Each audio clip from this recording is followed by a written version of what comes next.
President Aquino has given due recognition to officials and employees of the DPWH for their hard work and dedication to provide excellent service to the Filipino people. In connection with this, the President announced the release of 10,000 pesos in bonus for DPWH personnel. The President made the announcement in his speech keynoting the 115th founding anniversary of the agency held at its main office in Manila today. More in this report from Elena Luna.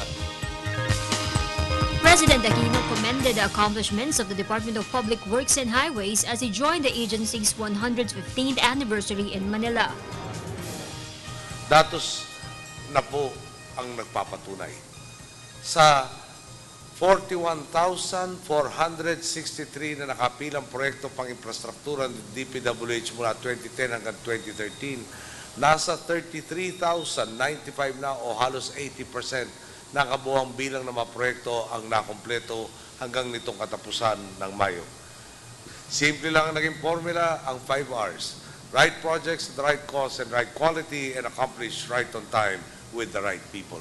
Ibig sabihin, dahil sa mabubuting pamamahala, nagagawa natin ang mga proyekto sa mas mabilis na paraan at sa mas murang halaga. Napipigilan din natin ang katiwalian at pagtagas sa kaban ng bayan.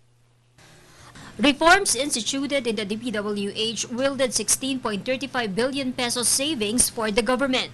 The agency has also set the record of speeding up projects months before the targeted completion. Mr. President, 3 years ago, you gave us a challenge. The challenge was for us to reform the DPWH. Hindi po naging madali. At kaya lang, hindi din kami bumigay. In recognition of their hard work, the President announced authorizing the release of a bonus for DPWH's more than 19,000 personnel.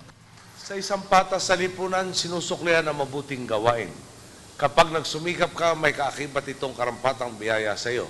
Kaya naman, hindi po ako nagatubiling lagdaan ang 10,000 anniversary bonus para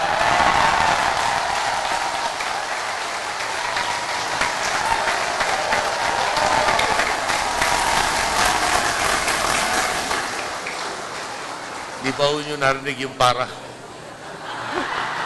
sa bawat opisyal at kawani ng DPWH ngayong taon. The President hopes other government agencies will soon follow their lead.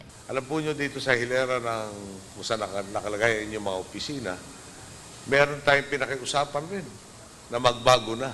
Hindi ho tayo pinakinggan. Na ho natin sila magbago.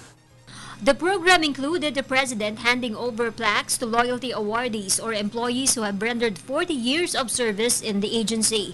It also included recognition to 4 DPWH Best Offices of the Year. For the People's Television, Elena Luna.